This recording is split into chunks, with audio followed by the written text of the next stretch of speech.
Differential.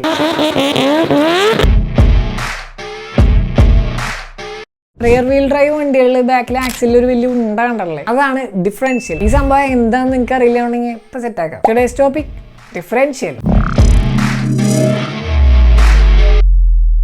ഡിഫറൻഷ്യലിന്റെ ആവശ്യം എവിടെയാണ് അറിയോ? ഡ്രൈവിംഗ് വീൽസിലാണ്. അതായത് റിയർ വീൽ വണ്ടികളാണെങ്കിൽ ബാക്കിൽ ആക്സിലിൽ, അല്ലെങ്കിൽ ഫ്രണ്ട് വീൽ ഡ്രൈവ് വണ്ടികളാണെങ്കിൽ ഫ്രണ്ടിൽ. അതിൽ സിമ്പിൾ ആയിട്ട് പറയുകയാണെങ്കിൽ എഞ്ചിൻ ഏത് വീലാണോ കറക്കണേ അവിടെയാണ് ഡിഫറൻഷ്യലിന്റെ ആവശ്യം. ഇനി 4 വീൽ ഡ്രൈവ് വണ്ടിയാണെങ്കിലോ എല്ലായിടത്തും വേണം. അതായത് ഫ്രണ്ടിൽ ആക്സിലിൽ വേണം, ബാക്കിൽ ആക്സിലിൽ വേണം, അതേപോലെ തന്നെ ഫ്രണ്ട് ബാക്കിന്റെ ഇടയിൽ സെൻട്രലായിട്ട് വേണം.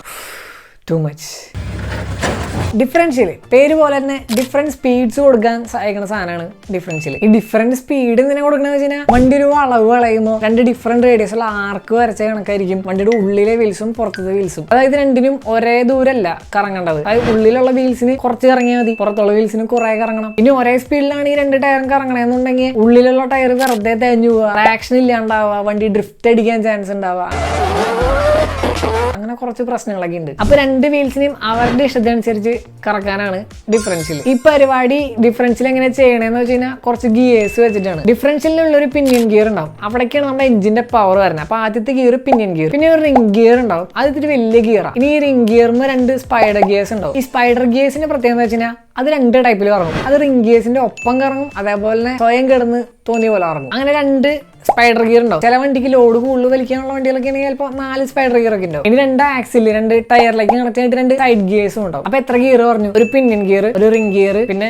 കുറച്ച് സ്പൈഡർ ഗിയർ, പിന്നെ 2 സൈഡ് ഗിയർ. ഈ ഇത്ര ഗിയേഴ്സ് വെച്ചിട്ടാണ് ഈ പരിപാടികൾ മൊത്തം നടത്തുന്നത്. ഇനി നേരെ പോകുമ്പോൾ നോർമൽ കേസിൽ എഞ്ചിൻ എന്നുള്ള പവർ ആദ്യം പിന്നിയൻ ഗിയർ വരും, അവിടെ നിന്ന് റിംഗ് ഗിയർ കയറും, അവിടെ നിന്ന് പിന്നെ സ്പൈഡർ ഗിയർ വഴി സൈഡ് ഗിയറിലോട്ട് പോയി അങ്ങനെ വീൽസ് ഇറങ്ങും. അങ്ങനെ 2 വീലും ഈക്വൽ ആയിട്ട് ഇറങ്ങും. അപ്പൊ ഈ കണ്ടീഷനിൽ നമ്മുടെ ഈ സ്പൈഡർ ഗിയർ റിംഗ് ഗിയറിന്റെ ഒപ്പം ഇറങ്ങണേ, ഒറ്റയ്ക്ക് അവിടെ നിന്ന് സ്വയം കിടന്ന് കറങ്ങണമൊന്നുമില്ല. ഇനി വളവ് വളയ്ക്കുന്ന സിറ്റുവേഷൻ ആണെന്നുണ്ടെങ്കിൽ ഈ ഉള്ളിലുള്ള ടയറിന് കുറച്ച് കൂടുതൽ ഫ്രിക്ഷണൽ ഫോഴ്സ് ഉണ്ടാവും. അതായത് ഒരു ഫോഴ്സ് അതിനെ പിടിച്ചു നിർത്തിയേക്കാം, നീ കുറച്ച് കറങ്ങിയാൽ മതിയാന്ന് പറഞ്ഞിട്ട്. അപ്പൊ ഈ ഫോഴ്സ് ഡിഫറൻസിനെ കോമ്പൻസേറ്റ് ചെയ്യാനായിട്ട് നമ്മുടെ സ്പൈഡർ ഗിയർ ഈ റിംഗ് ഗിയറിന്റെ ഒപ്പം കറങ്ങണതിനൊപ്പം ഈ സ്പൈഡർ ഗിയർ അവിടെ കിടന്ന് സ്വയം കറങ്ങും. അപ്പൊ എഞ്ചിൻ പവർ പിനിയൻ ഗിയർ വഴി റിംഗ് ഗിയറിൽ കയറി അവിടെ സ്പൈഡർ ഗിയർ വഴി ഏത് സൈഡിലാണോ ഫോഴ്സ് കുറവ്, അതായത് നേരത്തെ ഞാൻ പറഞ്ഞില്ല ഒരു പിടിച്ചു കയറുന്ന ഫോഴ്സ്, ആ ഫോഴ്സ് കുറവുള്ള ആ സൈഡിലേക്ക് സൈഡ് ഗിയേഴ്സിലോട്ട് പോവുകയും ചെയ്യും. അങ്ങനെ കൂടുതൽ എഞ്ചിൻ പവർ ഈ ഫ്രീ ആയിട്ട് കറങ്ങുന്ന ടയറിലോട്ട് പോകും. ഈ വല്ലാണ്ട് ടൈറ്റ് ആയിട്ട് നിൽക്കുന്ന ഫോഴ്സ് കൂടിയ ടയറിലോട്ട് അധികം എഞ്ചിൻ പവർ പോകില്ല.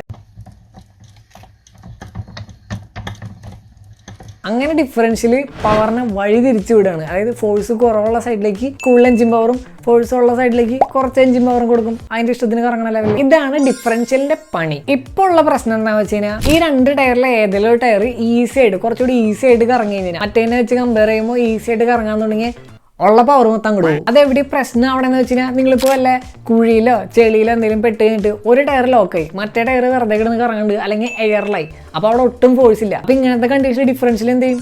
ഒരു സൈഡിൽ കുറവ് ഫോഴ്സ് ആണല്ലോ, ഉള്ള എഞ്ചിൻ പവർ മൊത്തം അങ്ങോട്ട് പോട്ടെ. എൻ്റെ അടുത്ത് അങ്ങനെ പറഞ്ഞാണ്, ഞാൻ അങ്ങനെ ചെയ്യുള്ളൂ. ഡിഫറൻഷ്യലിന്റെ അടുത്ത് നമ്മൾ അങ്ങനെയുള്ള പറഞ്ഞാണ്, ഫോഴ്സ് കുറവുള്ള സ്ഥലത്തേക്ക് മാക്സിമം പവർ കൊടുക്കുക. അപ്പോൾ നമുക്ക് ഡിഫറൻഷ്യലിനെ കുറ്റം പറയാൻ പറ്റില്ല. പക്ഷെ നമുക്ക് പവർ എവിടേക്ക് വേണ്ട ശരിക്കും? നമുക്ക് ആ ലോക്കായി നിൽക്കുന്ന ടയറിലോട്ട് വേണ്ടേ, എന്നാലും അവിടെ നിന്ന് കയറി പോകുള്ളൂ. പക്ഷെ ഡിഫറൻഷ്യൽ ഉള്ളിടത്തോളം കാലം അതിലോട്ട് പവർ എത്തൂല. അപ്പൊ ഇങ്ങനത്തെ കേസിൽ നമുക്ക് LSD വേണം.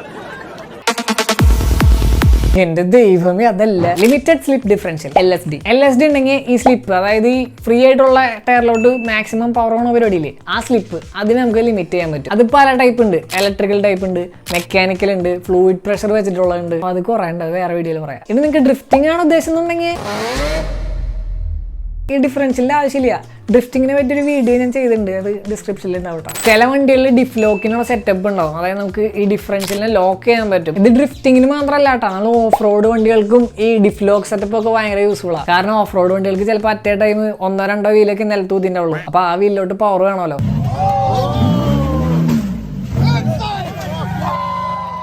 അപ്പൊ ഇങ്ങനെ ഡിഫ് ലോക്ക് സെറ്റപ്പ് ഇല്ലാത്തവർ ഈസി ആയിട്ട് ചെയ്യുന്ന ഒരു പരിപാടി എന്ന് വെച്ച് കഴിഞ്ഞാൽ ഡിഫ് വെൽഡ് ചെയ്ത് വെക്കും. അതായത് ഡിഫറൻഷ്യൽ വെൽഡ് ചെയ്യും. ഡിഫറൻഷ്യൽ മൊത്തത്തിലല്ല, ഞാൻ പറഞ്ഞില്ലേ സ്പൈഡർ ഗിയർ സ്വയം കറങ്ങുന്നു, അതിനെ സ്വയം കറക്കാണ്ടിരിക്കാൻ വേണ്ടി സ്പൈഡർ ഗിയർ വെൽഡ് ചെയ്ത് വെക്കും. സോ സ്പൈഡർ ഗിയർ സ്വയം കറങ്ങാത്ത കാരണം കൊണ്ട് 2 വീലിലേക്കും ഈക്വൽ പവർ കിട്ടും. ഇതാണ് ഡിഫറൻഷ്യൽ.